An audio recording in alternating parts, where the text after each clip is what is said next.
Tomorrow I die, tomorrow I die.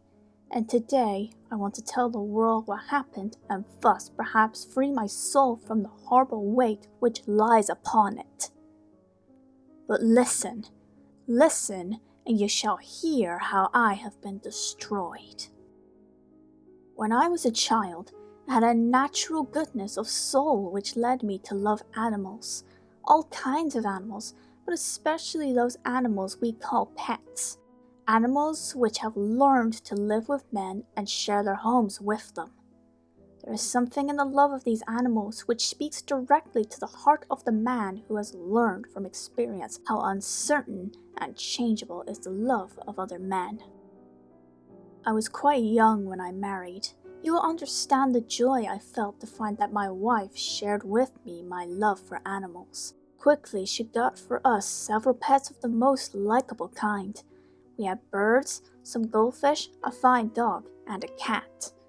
The cat was a beautiful animal, of unusually large size and entirely black. I named the cat Pluto, and it was the pet I liked best. I alone fed it, and it followed me all around the house. It was even with difficulty that I stopped him from following me throughout the streets. Our friendship lasted, in this manner, for several years, during which, however, my own character became greatly changed. I began to drink too much wine and other strong drinks. As the days passed, I became less loving in my manner. I became quick to anger. I forgot how to smile and laugh. My wife, yes, and my pets too, all except the cat, were made to feel the change in my character. One night, I came home quite late from the inn, where I now spend more and more time drinking. Walking with uncertain step, I made my way with effort into the house. As I entered, I saw, or thought I saw, that Pluto, the cat, was trying to stay out of my way to avoid me. This action by an animal which I had thought still loved me made me angry beyond reason. My soul seemed to fly from my body. I took a small knife out of my coat and opened it. Then I took the poor animal by the neck, and with one quick movement, I cut out one of its fear-filled eyes. Slowly, the cat got well. The hole where its eye had been was not a pretty thing to look at. It is true, but the cat no longer appeared to suffer any pain. As might be expected, however, it ran from me in fear whenever I came near. Why should it not run? Yet this did not fail to anger me. I felt growing inside myself a new feeling. Who has not 100 times found himself doing wrong, doing some evil thing for no other reason than because he knows he should not? Are not we humans at all times pushed, even driven in some unknown way to break the law just because we understand it to be the law?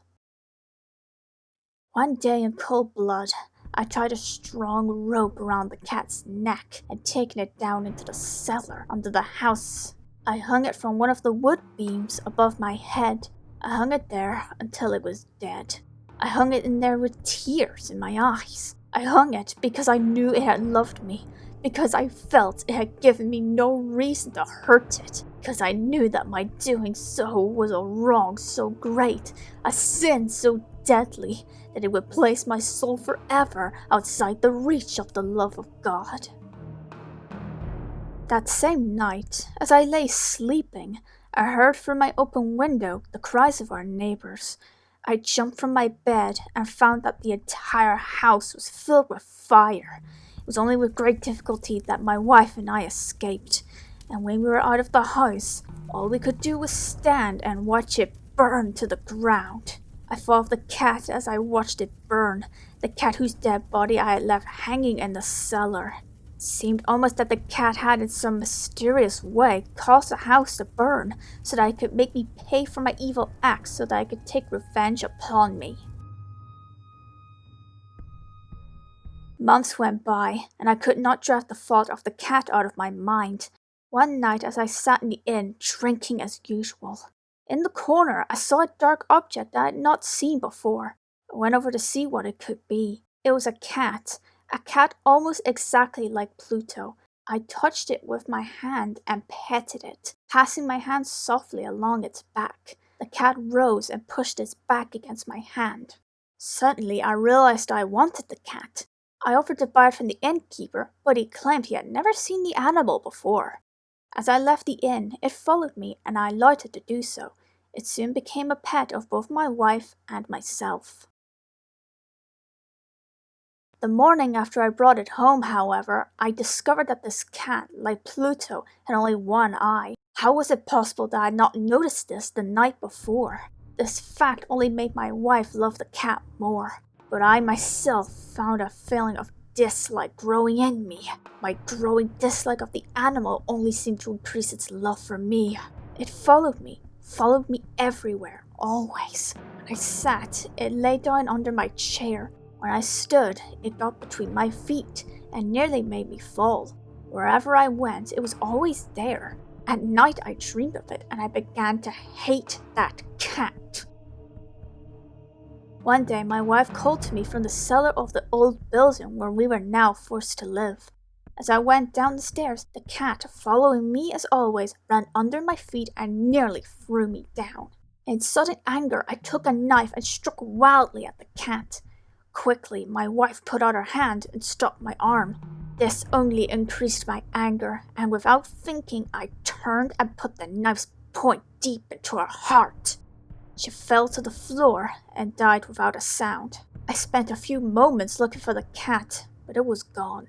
And I had other things to do, for I knew I must do something with the body, and quickly. Suddenly, I noticed a place in the wall of the cellar where stones had been added to the wall to cover an old fireplace, which was no longer wanted. The walls were not very strongly built, and I found I could easily take down those stones. Behind them there was, as I knew there must be, a hole just big enough to hold the body. With much effort, I put the body in and carefully put the stones back in their place. I was pleased to see that it was quite impossible for anyone to know that a single stone had been moved. Days passed. Still there was no cat. A few people came and asked about my wife, but I answered them easily. Then one day, several officers of the police came. Certain that they could find nothing, I asked them in and went with them as they searched. Finally, they searched the cellar from end to end. I watched them quietly, and as I expected, they noticed nothing. But as they started up the stairs again, I felt myself driven by some unknown inner force to make them know that I'd won the battle. "The walls of this building," I said, "are very strongly built. It is a fine old house." And as I spoke, I struck with my stick that very place in the wall behind which was the body of my wife. Immediately, I felt a cold feeling up and down my back as we heard coming out of the wall itself a horrible cry. For one short moment, the officers stood looking at each other. Then quickly they began to pick at the stones, and in a short time they saw before them the body of my wife, black with dried blood and smelling of decay. On the body's head, its one-eyed filled with fire, its wide-open mouth the color of blood, sat the cat, crying out its revenge.